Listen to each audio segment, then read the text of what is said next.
Welcome to the Alchemy of Ascension Season 5, activating starseeds, walk-ins, and the new human of the golden age. I'm your host, Waxela Sananda, and it's my pleasure today to have Michelle and Megan back from Sophia Mystery School. So welcome. Thank you. We're so happy to be here. Yeah, I'm so happy to have you. And so, what I'm going to do is just a super fast alignment process to kind of get us all on the same page and focused and present. And then I'll jump in and I'll share a little bit about what the two of you are up to, and we'll dive right in. So, if you just begin by joining me in closing your eyes and deepening the breath into the belly. And with every breath, relaxing and getting more present with each breath. And then imagine the golden light of central sun is expanding in a ball around you, a ball of light. And that energy from the central sun is lighting up every channel of your body, every chakra, and then bring that energy down into the center of the earth, the heart of the Mother Earth. And now tap into that beautiful liquid crystal plasmic energy, the creative energy of Mother Earth, and see that coming up into this ball of light up through the base of your spine to the top of the head, and then expanding out around your body in golden and diamond light, creating a torus field around you and a torus field around everyone listening to this call. And let that light amplify your field with the golden light of the golden age, bringing the hands together in prayer position. It is my intention that everyone gets and receives exactly the upgrades and the information that's perfect to assist you on your path at this time. And with that, go ahead, come back and open your eyes. Thank you for doing that with me. And let me share about our guests. So first we have Michelle Lee. Michelle is the co-founder of Sophia Mystery School for Extraordinary People. She is an intuitive breakthrough coach, a mystic, psychic, and direct conduit for the divine feminine. Michelle's mission is to transform the female experience on Earth by helping women awaken to and embody their divinity, value, and authenticity. Michelle is the author of Fall in Love with Yourself, Hypnotic Journey, which is an MP3, the creator of countless weekend workshops, and most recently her book, Women from Profit to Power, Your Guide to Claiming Your Worth. And we also have Megan Camille. Megan is an intuitive business consultant serving entrepreneurs, business owners, and CEOs in increasing their sales revenue, attracting their ideal clients, and knowing their next best step. Megan has served as the VP of sales for 2 corporations, and she's the CEO and founder of Megan Camille Enterprises. Megan is a clear channel for source and has been psychic for her entire life. And she's also the proud mother of 5 beautiful children. And I know 2 of them are very new. Yes. Yeah, so welcome. It's such a delight to have you back. And I'm really excited about this conversation today. So as you know, today is really, it's about, or this entire summit, it's about star seeds and activating and the walk-ins and the golden age and new earth and becoming a new human and all of this fun stuff. And I know the 2 of you are passionate about a lot of those topics as well. And we just did a round table together fairly recently. And so just for starters, I'd love to ask you both, what do you see or feel is the new human of the golden age? That's good. I was gonna say, like, out of the star seeds and all of that, I was like, oh yeah, the new human so resonates with me. And for me, I think what the new human is a human that knows they're in a matrix but is not living by the rules of that matrix, that can enjoy all of the perks of this 3D world, but is very tapped into his and her power of how to play with the field, how to manipulate in the best way possible the energies, the timelines, in order to live a life to their fullest degree without under indexing, which I think so many humans do, because although at a soul level we know we're here for a reason as sovereign beings, but at a conscious level we've forgotten that. And so the new human has the awareness, the knowing of that, and also the tools to create the life that they want within the realm of the spiritual laws, right? They're able to create and not just know that they're new human. Absolutely. Oh, I love that. And I love that you brought up the timelines and, being able to shift kind of the multidimensional shifting. So we'll definitely dive into that a little more later. Michelle, do you have anything to add to that? I know you're going to say that. No. Megan covered it all. That was divinely and perfectly described. I couldn't agree more. Yeah, that was beautiful. So, say more or share your experience of, you mentioned timeline shifting and being able to, have some level of control over our life experience, what we're doing, where we're going, the timelines that we're in. What is that all about? Hmm, that's fun.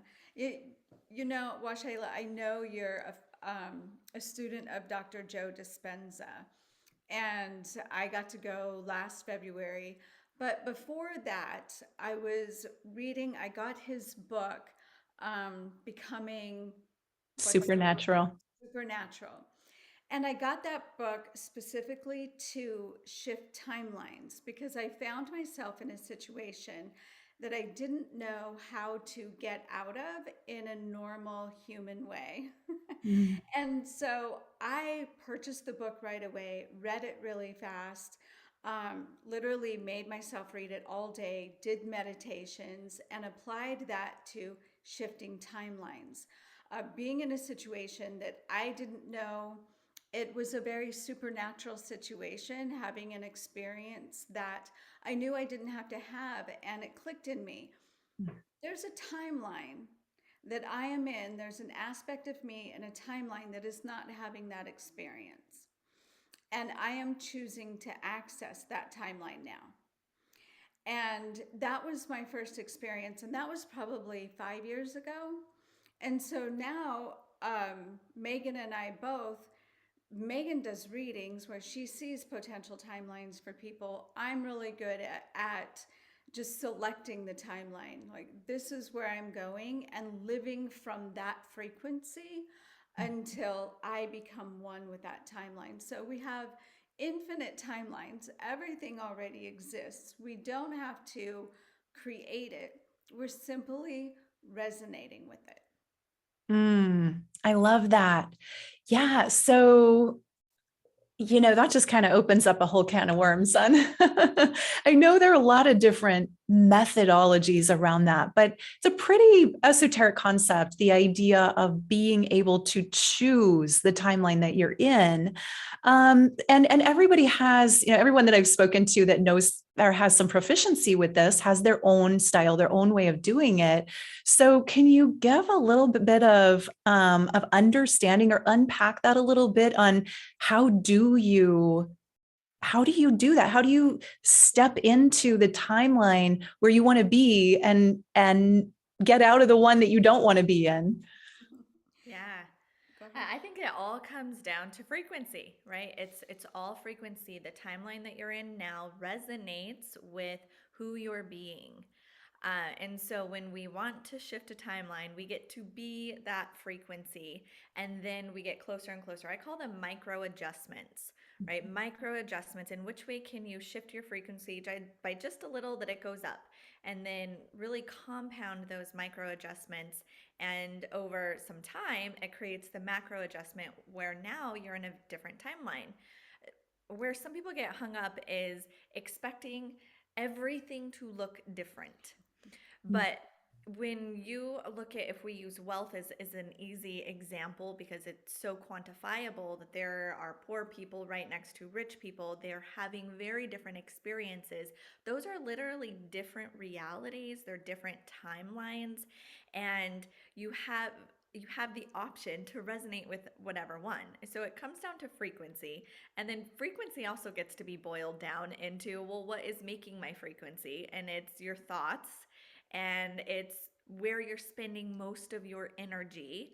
It's your words, it's the way that you're showing up and interacting.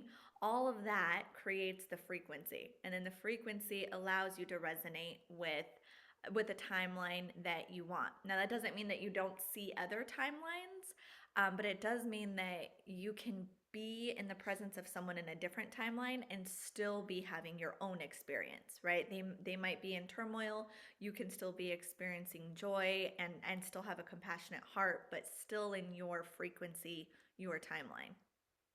Yeah, yeah. Okay, great. Thank you for unpacking that a little bit. So you're seems really about the frequency of who you're being, and you're choosing with your frequency, essentially, where you end up residing and what you're aligned to and what type of experiences are going to show up in your life according to who you're being and how you're holding. And I like to say that in embodied ascension, it's about holding a certain frequency, expanding, and then being able to hold that frequency is another level of it. And sometimes it's a back and forth.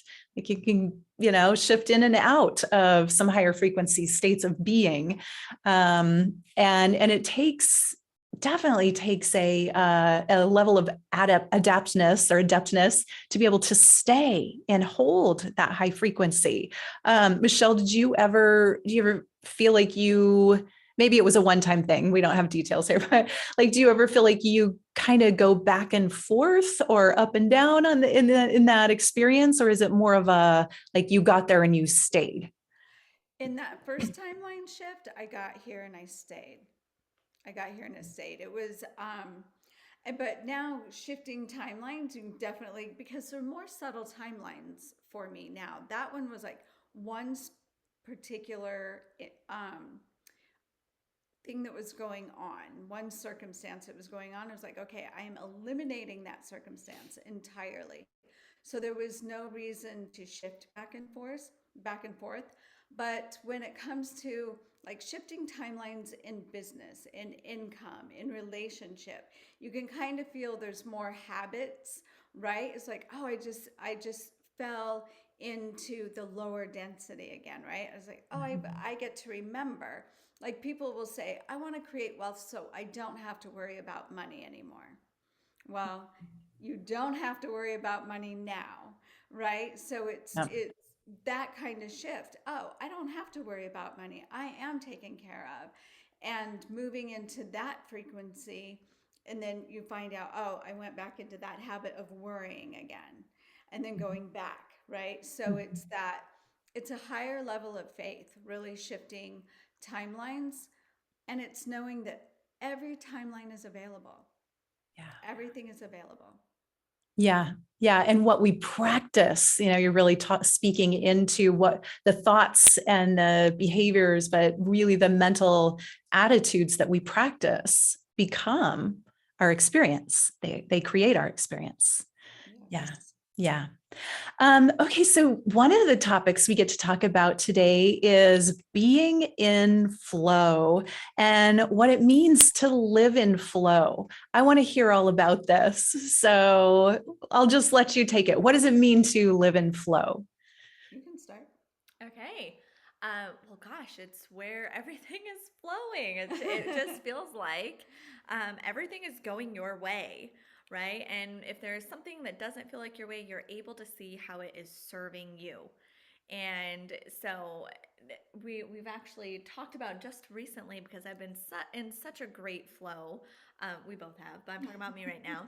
And that was not a purposeful hair flip either. We're talking about me. No, but being in the flow. And this is part of maintaining a frequency that allows for flow and not resistance. How long can one maintain that? And I think it was about 2 weeks. And I was telling her, man, I've been in such flow. And today, I mean, it's a funk. It's clunky. I mean, I broke a glass and spilled water, formula everywhere. You're running about 10 minutes behind. I'm like, it's clunky. And she says, there's your upper limit. You're able to be in flow for 14 days straight. And it was like, oh, right. So where is it within me that I I have a limit, right? A glass ceiling of, well, gosh, things have been going so good for me. I should probably experience some of those lower densities just to make sure I'm still, you know, on earth here and and that sort of thing. So flow feels like it just is working in your favor. And when it's not working in your favor, it still feels like it's working in your favor because the truth is it is. So it's the right people at the right time. It's synchronicities. It's daily miracles. That is flow. Mm. For sure.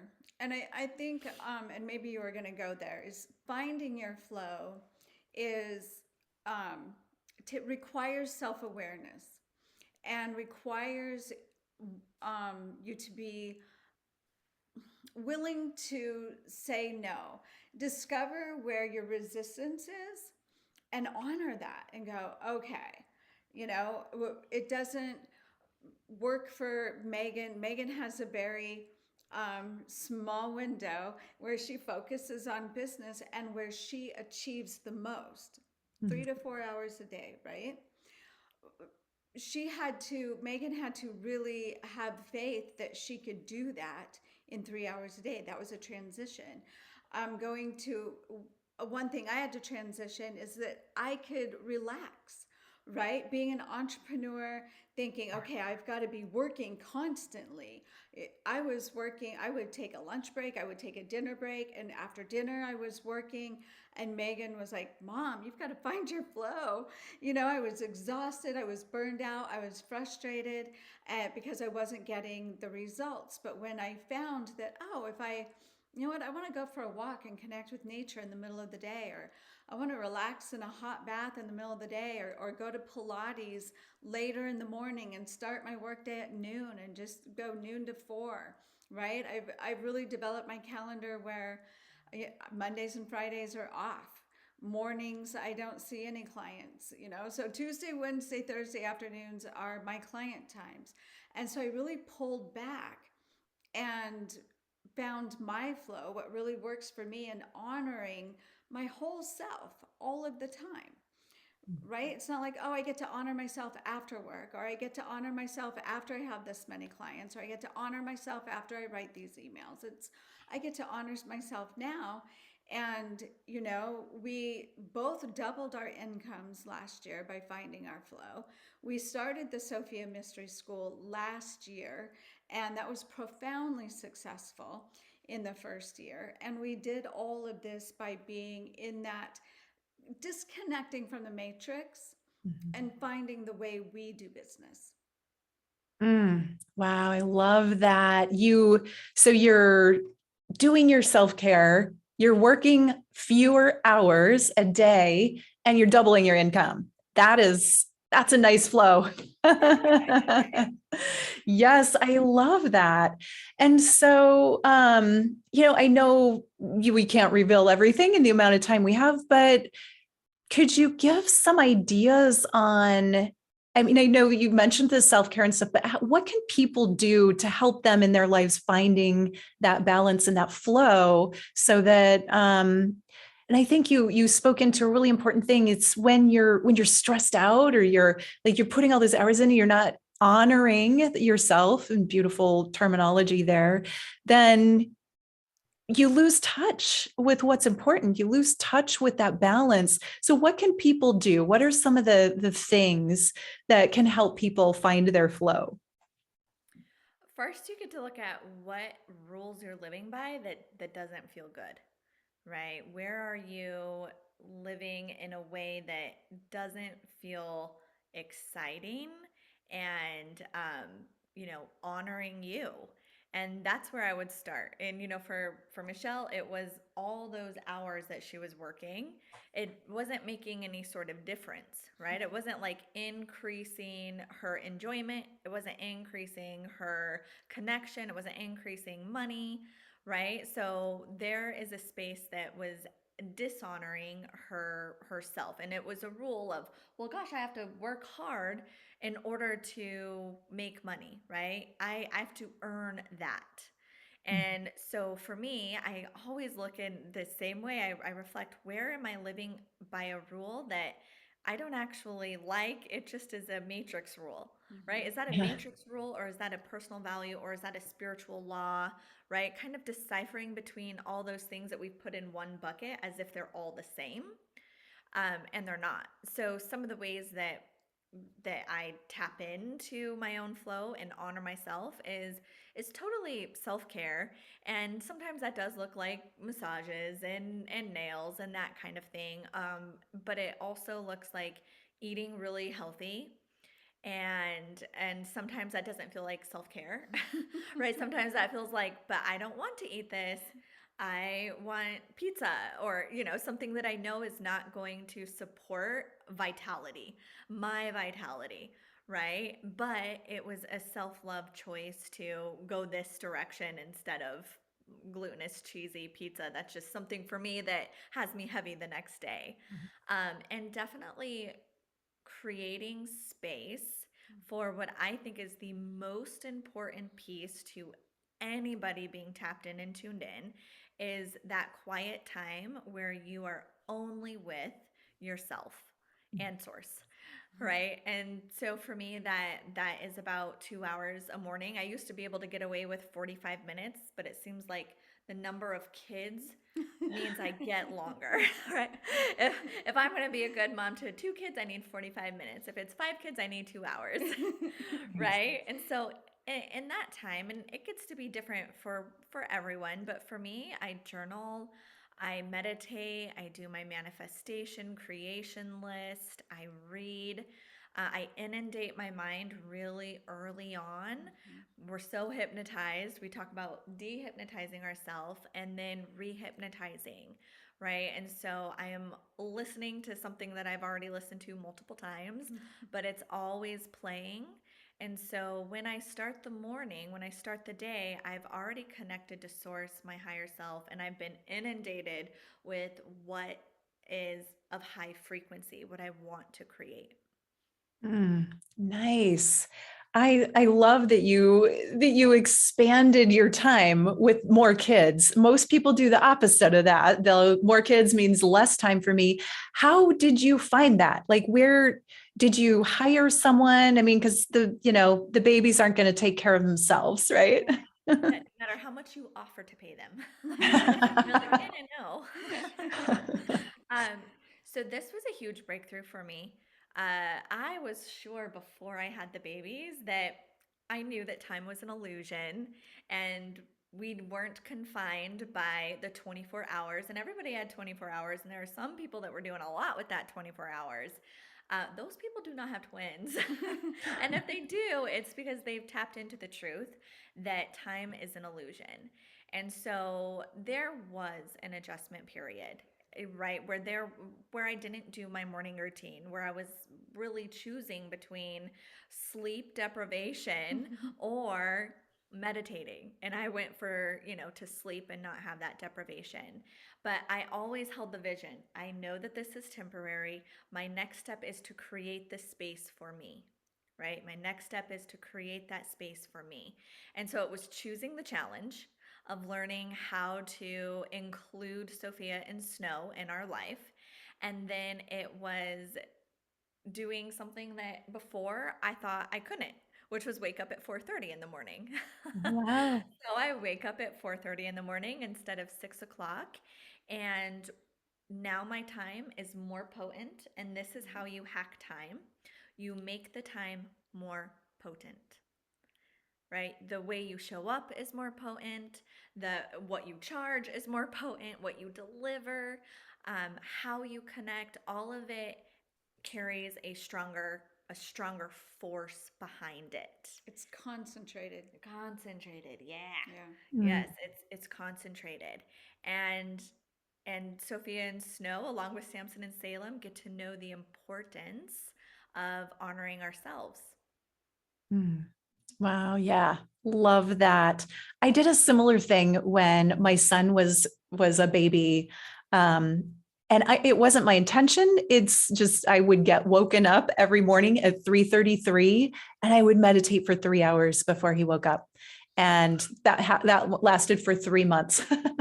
So I got a lot out of that. And it was like the thing about meditation, I think it's important too for people to get people that are like, what? I could not cut out 2 hours of sleep. Oh my gosh.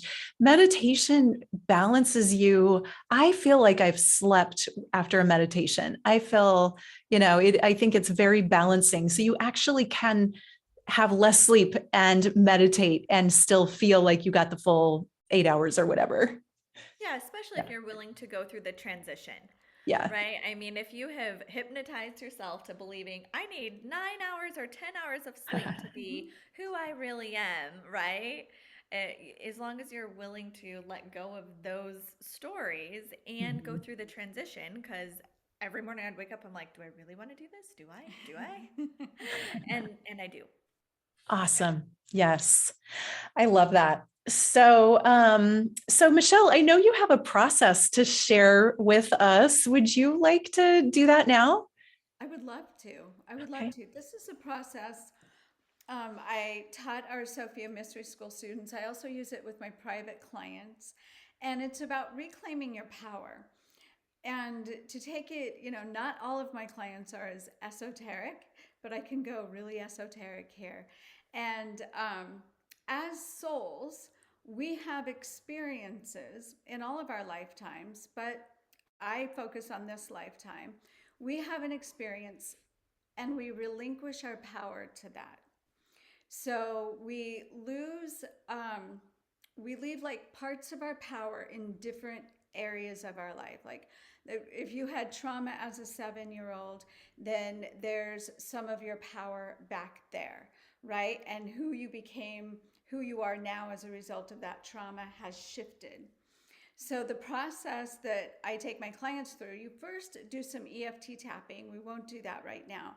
But when you reclaim your power, you look at that circumstance or experience that you have. You can even do it around belief systems like I need 10 hours of sleep at night, right? And I give that experience, if it's a circumstance, say you were, we'll go dark, but say you were beaten as a child and so that there's a part of yourself still there.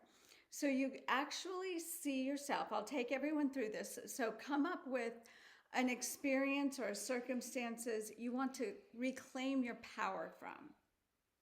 So if you just close your eyes and imagine being standing in front of the person who created that negative experience for you. And next to that person is standing you at that age that it occurred. So if you're 7 years old, then your 7-year-old version is standing beside this person that caused the pain. So take a deep breath and just see this person and see the younger version of you. Now reach your hand out and bring that younger version of you to stand next to you. And now look at this person and declare. You can declare, when I do this myself, I declare it out loud. And to say, I reclaim my power from you. I call back my power from you. And when you say, I call back my power from you, see the light of your power. This is the essence of your soul, leaving that person and rushing back into your body. So you see the essence of your soul, your power coming from that person and entering your body. It might enter your heart chakra, your solar plexus, but just feel the rush of your power rushing through your body. I feel my power rushing through my body. You can even breathe it in. You can say it again. I call my power back from you. And breathe it in. Receive it. I receive my power. I receive my power. I feel my power rushing through my body. And do it again. I call my power back from you. Breathe it in. See the light of your power coming back, entering your body. This is your soul's essence. And now as you look at the individual, you see that they've become ghost-like, transparent. You can see through them because they no longer have power. The power they had was actually your power, and you've called it back. So as they stand there in this ghost-like situation, and ghost-like experience, thank them. And the reason why we thank them is that any experience you've had with any person was a contracted experience. Your souls came together to share that experience. Now you don't need to suffer from that experience anymore. So thank them. Thank you for playing this part for me. I learned what I wanted to learn. I claim the wisdom and release the trauma. And now you see this ghost-like figure turn to ashes and just fall away. Just let it disappear and feel the power surging through your body. And now in this empowered state, owning all of yourself, turn and kneel down to the younger version of you. And this is the healing of the timelines. And you share with that little boy or little girl or however old you were that they are safe now. They are home with you. That you love him or her. That they are good, whole, complete, and that they are a blessing. And now hug them into your arms. And take 3 long, slow, deep breaths. And as you're hugging your younger version of you, you are becoming one with them. They are melting into you, coming home to you, no longer stranded in space and time in that scary situation.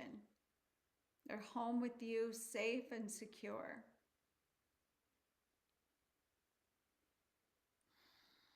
Now for a moment, just feel that power again that you called back. And take a long, slow, deep breath. And you can open your eyes when you're ready.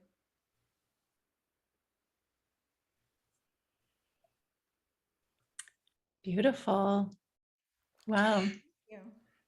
That's timeline work as well, Mm-hmm. right? We really do. A part of us gets left in different timelines.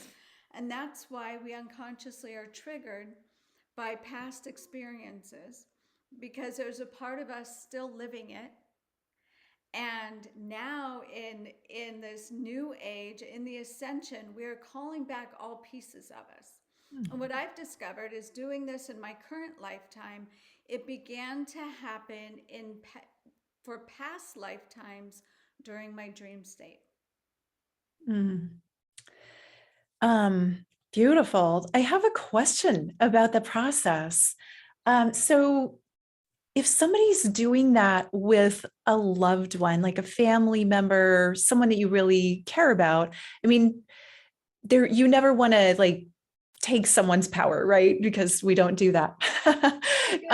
You want to reclaim your power. So how is that other person affected? I'll tell you, that's a great question. I love this question because I've done it with several loved ones. So I am not taking their power. I'm taking my power. And the version of them that could cause me pain or trauma is not real. They disconnected from their truth in order to play a part.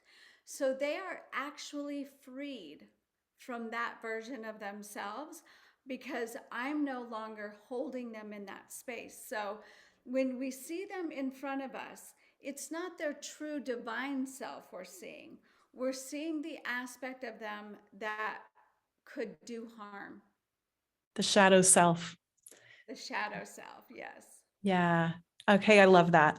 And yeah, I felt that. Like I did feel the like when we called back our power, it to me it looked like a flame, like a yellow and orange flame from the fire just coming back. And that felt really uplifting.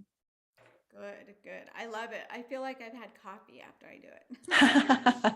Yeah, it's a soul retrieval process from parts of your soul that, it's also, I do shamanic work where we do cord cutting, soul retrieval, all of those. It's similar in nature to that, reclaiming your personal power and soul retrieval.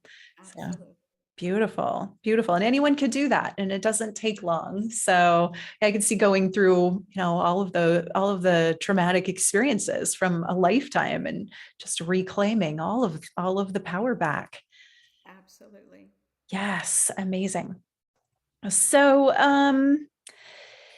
yeah, another question that since we have time that I want to ask you and get into is we are in 2022 and I personally feel, and I feel like I've talked to a lot of other people that are experiencing kind of like a shorter timeline of manifestation from thought to the way things show up in our life. It's almost like there's more energy, more sort of spiritual power available to us to work with, whether it's positive or negative. I see that timeline shrinking. Have you noticed that yourselves? I see you shaking your head, so maybe you have. And how can we use that in a positive way in our lives for manifesting more of what we desire or what we want and less of what we don't want? Yeah, I totally agree about 2022. I mean, it was a couple weeks ago, right before 2022. Maybe it was already after the first, where I was in that morning routine space, and it's very in between, right? It's not. It's like it's still quiet, and there's a lot of connection to what isn't seen. And I remember calling and telling mom like, oh, I got a clear picture of what 2022 is. And it really was more of a feeling, and it was rapid, right? It was momentum and it was fast. And I was like, I kind of got the feeling of a color that would describe it, which is the color of my nails. I went and got them. Ooh. It's a hot pink, Mm. right? So it feels so good as long as you are the master of your thoughts and what you want. Because, like you said, with Shayla, it's rapid manifestation. It's so fast. The creation energy is really, really, really powerful. And so, where you're spending your time is what is going to be created. That isn't to say, I'll have a client be like, oh my gosh, I'm in such a bad mood and I'm afraid of what I'm going to create in it. Our emotions are not creating, it's our frequency that's creating. So we still get to have our emotions and integrate them and really honor the human experience. It's the frequency that we get to be really mindful of, and everything is just like pow, pow, pow. There's just so much manifesting so quickly. So if even on a day that you are feeling heavy or sad or low, and you remain in the truth that my highest good is always taking place, Mm. right? Your highest good could be working through some of these darker, heavier emotions to make more space for the bliss for the next 2 weeks, or for the next 3 weeks. I'm not going to stop it too. So yeah, I would agree that 2022 feels amazing, especially for those who are ready to like keep up with the pace of it. It seems to have its very own sort of agenda. Mhm. Yeah. Yeah. Well said. I agree. I feel like just from the moment I have a conscious thought where like, I want to create, fill in the blank, it's like, it feels like hours, later somebody's knocking on the door, maybe not literally, but there's a door that opens and it feels, I don't feel like I've really done anything massively different. It's almost like just the entering into this year came with this amplification of manifestation abilities, which is a lot of responsibility. Yeah. Yeah. Thank you for sharing about that. Michelle, did you want to add anything?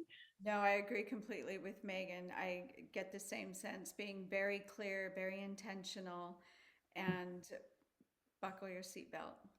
Yes, indeed. Yes, and intention is so important in everything that we approaching with intention really makes things so much easier.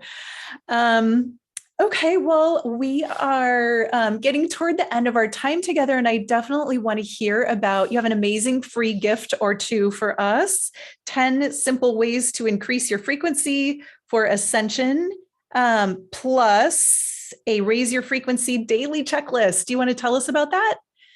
Sure. Yeah, the 10 simple ways to raise your frequency is just that. They're simple and they are really powerful, right? It doesn't have to be these massive changes in your life in order to increase your frequency. It's actually like we talked about earlier, the micro adjustments that keep us at a new frequency. It keeps us at maintenance.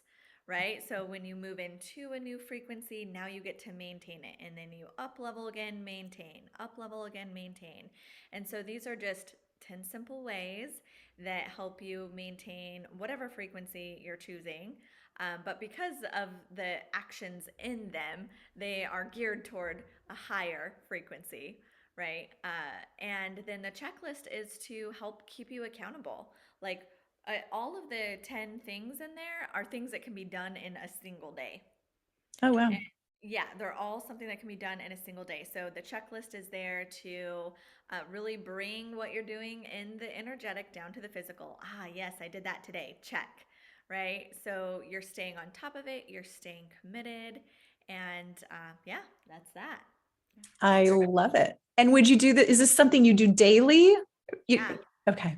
Awesome. Yeah, and because all of the steps are just they're the micro adjustments that make the big change, right? And I do them daily. On there's the manifestation circle, there's the way in which you can express your gratitude, there's fuel for your body, there is connection, there's nature, right? There's all these different ways that you can be applying the practices, and they can all fit in a single day. And I do them, I would say probably 7 out of 10.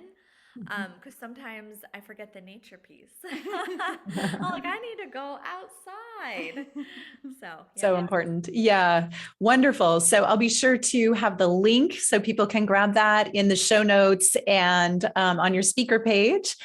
And so for final thoughts, what would you love to leave our viewers and listeners with today? You are limitless. Just decide to break free from the matrix and you get to have a joyful life. No matter what your obligations and commitments look like, you get to shift and change and create heaven on earth. It's up to us individually to be in peace and create our own heaven, and then we spread that. I love it. And that is stepping into the golden age. It is, absolutely. Well, I want to say thank you both so much for your energy and your presence and all of the amazing things that you shared with us today. Thank you for being here. I really, truly appreciate you. Well, Thank Shayla, you. thank you. We always love doing your show, and we always love having conversations with you. You're amazing. Thank you. So are you. We have a good time. All right. And everyone else, thank you so much for watching and listening. We'll see you on the next show. Namaste.